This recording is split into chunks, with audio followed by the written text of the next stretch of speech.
Hello, and welcome back to part 2 of our life. I keep forgetting the rest of it. I know it's our life, oh my god.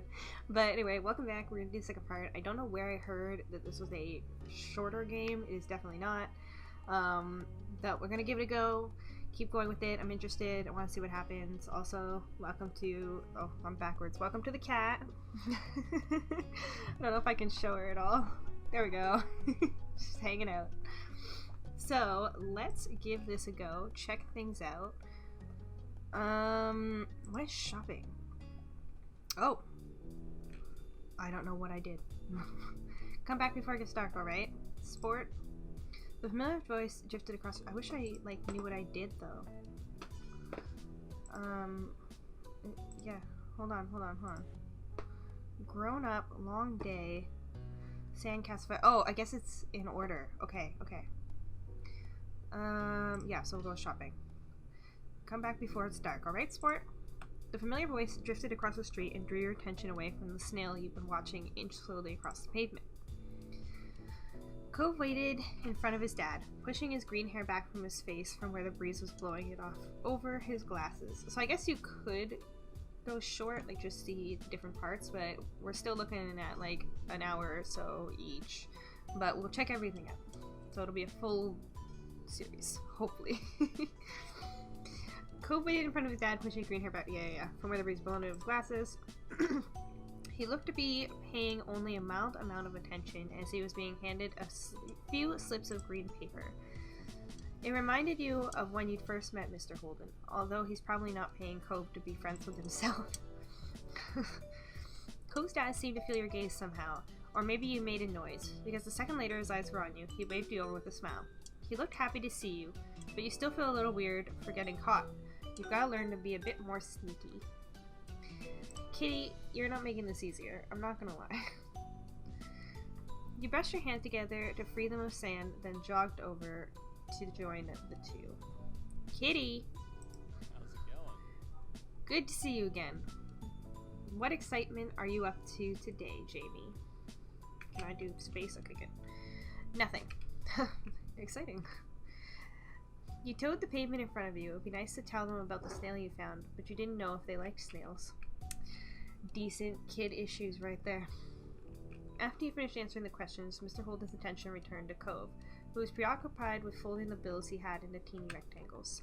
Sounds fun. It does. You weren't sure about that. You know, Cove was about to hit the stores by the beach. Why don't you go with him? Alright, I switched one hand to the other for you, Kitty, and you're not having it. You shrugged. Cove was in the process of making a similar motion. You didn't have anything else to do, and you hadn't been to the stores in a few days. Maybe there was something new to look at. Maybe. Is that okay? I guess. I was going by myself, but I guess it is. You don't have to. Great! I'm sure you guys will have loads of fun. You are going to take my mic now. Okay, let's double check after the chaos. Okay, we are back. So, after the chaos has been solved, the cat is fine, everything is fine. Moving on. Mr. Holden reached into his pocket and pulled out a leather wallet filled with money. He found it odd since your mom only ever seemed to have cards in theirs. Here. He leaned in to pass a crisp ten to Cove, giving him a wink and a whisper. Get something for your friend too. Sure. Good kid. That's my boy. His dad looks a little young to be having a kid, but hey, fair. Cove's dad ruffled his son's hair as he straightened back up, the bill in his hand still held out toward the green-haired boy. I mean, first of all, why does your kid have green hair? That is clearly natural. And second, why is he always winking at us? 2, I mean, he's got good, or no, 3, I can't count, 3. He's got good hair. Very obsessed with the ocean and just moving to the beach now, so yeah, maybe he ran away to feel his heart's desire to surf until the day's end. Who knows? Cove's dad ruffled his son's hair as he straightened back up, the bill in his hand still held out toward the green-haired boy. Take care! Cove accepted the bill after a second and slipped it into his pocket. Then with one last nod to his dad, he turned and started walking. Ooh. I don't know why I made that so intense. You followed after him, intrigued at the possibility this outing might bring. Ooh. Damn, we teleported. Cove strayed toward the gentle tide creeping up on the sand, and you fell into place beside him. It was a nice day, the sun was shining, and there weren't many clouds in the sky, though the wind coming off the ocean kept it from being too hot. You took in a deep breath, enjoying the scent of the salt and ocean air. When you looked at Cove, he was dragging his feet through the sand a little, and you slowed down to wait for him. His eyes searched the ground intently. Are you looking for snails? Are you looking for shells? What is it? You didn't feel the need to ask why. Are you looking for snails? Cove looked over at you, wrinkling his nose. Who would want something like that? You felt the urge to defend the activity you've been indulging in only a short while ago. A lot of people.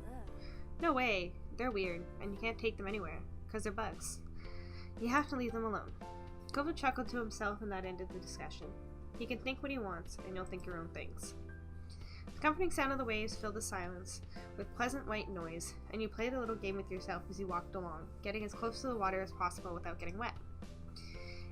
It resulted in you having to run up to the sand quickly, having a wave rush in more a few times, and although Cove threw a few glances in your way, he didn't say a word. You didn't either. What did you want to go to the shops for? What do you usually do on the beach? Let's try a green answer. Lots of things. I like bodyboarding and volleyballs and surfing and everything and stuff. The idea of standing on a big board while the waves propel you toward the shore was mystifying. I'm not allowed to surf. It looks hard. Not once you get the hang of it, I could show you sometime. But I'm also not supposed to surf right now because I have this. He lifted up his arm, showing off the glaring pink cast wrapped around his wrist. Yeah. I also like collecting stuff that's on the shore. Shells, sand dollars. I found a shark tooth one. You did? Cove stretched out his forefinger and thumb. It was this long. That was somehow both scary and delightful. No way. I mean it. I still have it under my bed. You'd have to remember to ask him to show you sometime. So, What about you? What do you do out here? I don't come to the beach a lot. I like swimming. I'm looking at fish. I like building sandcastles. Nothing. Looking at fish. We'll try some of the green options. They don't like me, so they always swim away if I get close. But they're pretty before that. Yeah, ain't that the case? Cool. Starfish are fun. They aren't going anywhere even if you touch them. A small laugh escapes you. That's true. Once you reached the shopping area, the noise grew exponentially. No longer just waves and footsteps, but the chatter of people enjoying the lovely summer day, the call of birds trying to find bits of food left behind, and lots of salespeople trying to get attention. You sniffed the air as you walked beside Cove. You could still smell the ocean, but there were other scents now too. Pizza, pretzels, hot donuts, ooh, yum. It's nice, it's not very nice, it's alright. It's nice. The energy surrounding the air seemed to fill you, and there was a bounce in your step as you began looking at the familiar sights. There are so many things to do, you didn't know where to begin.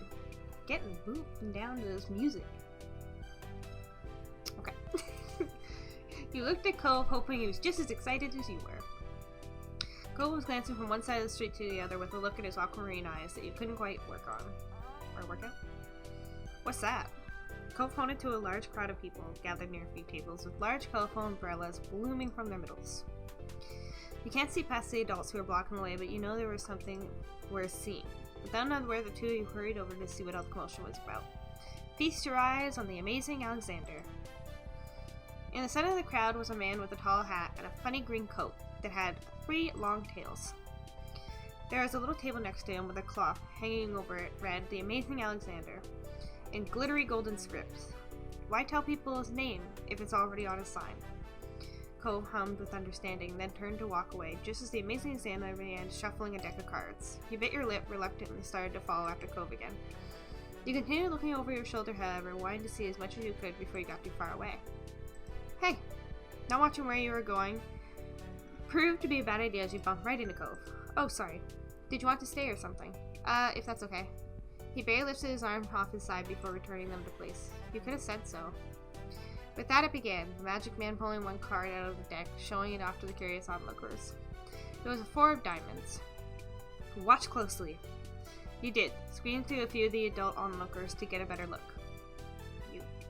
Suddenly the man snapped his fingers and the card just disappeared. Whoa! He ain't having this trick. The amazing Alexander, who had earned his title, turned his head and looked directly at you. He reached out with a kind smile. Now stop behind your ear.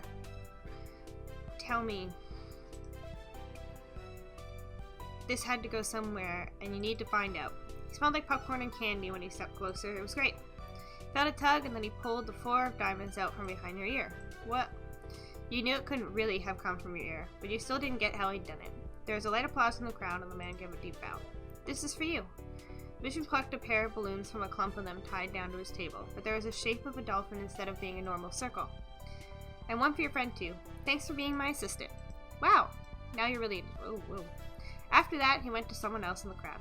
Pick a card, any card. My uncle does that every time he visits. Not the balloons, the stuff with cards. Cove spoke plainly while reaching over to take the dolphin that had been designated for him. Maybe it wasn't so special. Cove was just ruining the fun. At least you had a fun time. You wonder if Cove's whole family was magic. At least you had a fun time. You saw a magic trick and you got a great balloon. That's enough for a kid. There was more than enough to make it worthwhile the event. Actually, you know what? If I got to see a card trick and get a balloon, I'd probably be happy too. You thought that if you could find a card to practice with, maybe you could make it disappear too. The crowd started to clear some, and you noticed to the sides there was a whole rack of brightly colored kaleidoscopes on display. Pick up a kaleidoscope, pick up a Rubik's Cube, pick up a magic 8-ball, walk past the toy. Ooh, magic 8-ball. Oh! You shifted your balloon spring to the other hand so you could hold it up in front of you. Then you thought of a question in your mind, shaking the ball and hearing some kind of liquid slosh around inside. Is Cove ever going to be my friend? Once you had given it a good shake, you held it upright, waiting for the answer to appear. Concentrate and ask again. Well... I guess it's a pretty good answer for a well. I guess we'll find out if you concentrate on the game. You wrinkle your nose and set the magic 8-ball down from the rack. It wasn't the answer you were hoping for. Ain't that life. You follow Cove around to the other side of the stall. He went under an awning. Whoa. He went under the awning, careful to his own floating dolphin, and you joined him. Did you have places like this in your old town? Are you having fun? I don't really like it here. You said nothing. Do you have a place like this in your own town? Oh, that's a new little feature. Cove blinked at you for a moment and wondered if he shouldn't have asked. You knew how much he missed that place. Oh, not really. Not an understanding, looking over at the stalls nearby. That's so cute, everything with like even the little shells of the frames and everything. While Cove looked at sand pails, you were drawn to a table with colorful keychains laid out. They were sewn in shapes of sea creatures, and there were a plaque that read "Handmade" standing proudly in front. There were a lot of different types. You saw a dolphin, a shark, a crab, and a turtle. You picked up the dolphin, you picked up the shark, you picked up the crab, you picked up the turtle. I guess the crab from the story. Your hand stopped on a crab, claw raised and a teeny smile on its face. It had big eyes and little legs, and the fabric was smooth when you picked it up. You had seen a few crabs at the beach before, though they usually scuttled away from you before you got the chance to look at them closely. You liked the idea of having a crab all of your own, even if it was just a soft animal. You were instantly enamored. Checking the price, though, your heart fell. $6. You didn't know that much about money, but you thought that was a lot to spend on one thing. You rarely had more than 5 bills to your name. Is that what you want? Huh? Oh. It's $6. I didn't bring any money. It's fine. You don't have to. I don't want you to get it for me. You don't have to? Cove didn't mind that. Took the keychain from my hand, and that was that. He was holding a small yellow bucket for himself, too. My dad told me to. You were a little nervous, but happy with your purchase nonetheless. It was nice of Cove's dad to let Cove buy something for you, too. After Cove paid, the two of you stepped out of the store, side by side, your bleeding dolphin knocking together and spiraling around in the air. You watched Cove hold up his new pail to his face, examining it thoroughly. Hey, Cove? Yeah. Always give you money like that. Thanks for getting it for me. Okay. It wasn't clear if he really accepted your thanks or not. What? You were going to thank him for the keychain again, but considering he only did it because his dad told him to, it probably didn't matter. Cove raised his eyes, but didn't push the issue. Cove looked further down the street where different food carts were lined up. He rested his non-cast arm over his stomach, and just as he did, yours let out a low growl. You hadn't eaten since breakfast, and after all this wandering around, you were definitely ready for some lunch. Let's get some food. Yeah. You two wandered around a short while, looking at all the delicacies that were available. Everything looked delicious, and as the different smells, both sweet and salty, wafted over to you, your stomach growled even louder. After passing up hot dogs, snow cones, ice cream, pizza, you both agreed on pretzels. Cove got something sweet and cinnamony, and you got a plain one, got one with cheese, got one with sprinkles, got one with chocolate, got the same. We're trying to go towards, I think green gives us good, so we'll go with sprinkles. Plus, sprinkles. You licked your lips hungrily as the vendor handed you a pretzel over, ready to take a big bite. It had vanilla coating and 100-color sprinkles on it, just the way you liked it. Your mom's didn't like you to eat too much sugar, but this was a special occasion, of course. Got an empty table close enough to the beach so that it grit sand made terrible noises when you dragged the table set to sit down. These balloons are going to make it hard to eat. Cole placed his bucket on the table as he stared at his still balled-up hand that was wrapped around the string. You opened your mouth to agree before an idea hit you. I know. After carefully placing your pretzel somewhere it wouldn't get sandy, you tucked the balloon dolphin out of Corbin's hand and tied a delicate bow around his wrist. Oh. Cove bounces them up and down in place, testing the stability of your knot. After watching his balloon jostle around but remain attached, he smiled satisfied. Could you help me too? I can't tie it on my own wrist. He repeated the ritual. Cove struggled somewhat in the cast, restricting his fingers on one hand and a string already tangled around the other. Okay. Got it. Two of you spent a moment admiring your handiwork, both hands now free to allow easy munching on your pretzels. You bit into a doughy treat, savoring the taste on your tongue with a smile as you looked over at the ocean. After a long time, you finished your pretzel. You were done before Cove. It was boring not having anything to do. You pulled on the string of your balloon to bring it down to your level. Then you held the dolphin in your hand, manipulating it to make it look like it was jumping through the air. If you turned your face towards the beach, it almost looked like it was swimming on the waves like a real dolphin. A laugh came from your side. When you glanced back at Cove, he had left the remaining parts of the pretzel on the wrapper and was gripping his dolphin too. Hey, buddy.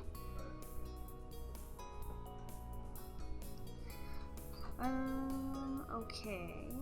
What do we got? My name is Merryweather. It's Prince of Dolphins. My name is Blast, the star of the movie. My name is Cherry. She's actually an alien. My name is Sam. They're just a regular dolphin. We'll go with Cherry. She's actually an alien.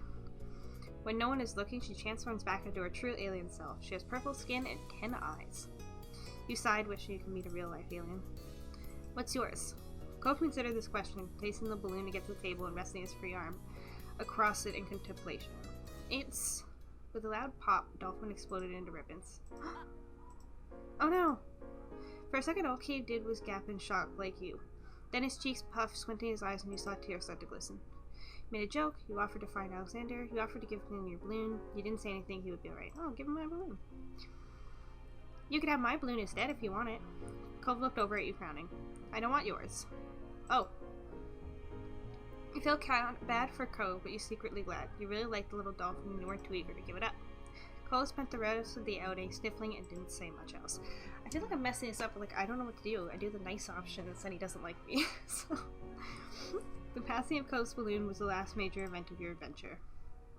In the end, the two of you headed back late that afternoon. You separated on the beach, and while Cove went straight home with his brand new sand pail in hand, you decided to sit for a while.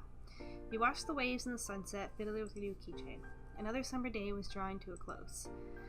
It had been nice, for the most part. Hopefully there wouldn't be any tears next time. Oh, I clicked the wrong thing. Okay, so that covers that one. I think... And then some I did. Oh, these are DLC stuff. Gotcha. Okay, I think... How long are they usually going for? Like 15 minutes? Okay. I think I might break them up. So that's not too long and daunting. There's a lot of reading and things like that. And get a handle on the colors because clearly I am not getting it right. But we'll see. So, again, thank you so much for watching. This has been part 2. I will go through the rest. We have a lot to go, it looks like, because if there's at least 4 or 5 that you can do without the DLC, plus this is only step 1. I believe there's like 3 steps. So it should be a decent series. We'll see if we do 1 or 2 an episode and that'll mix things up. But regardless, thank you so much for checking this out. Hopefully you can finish this series with me. Hopefully I finish the actual series and we get through this and see how it ends. So maybe next time I can handle things a little bit better. Seems like Cove is a hard shell to crack, but we'll see next time. So that's gonna be it for this episode, and hopefully you stick around for the next.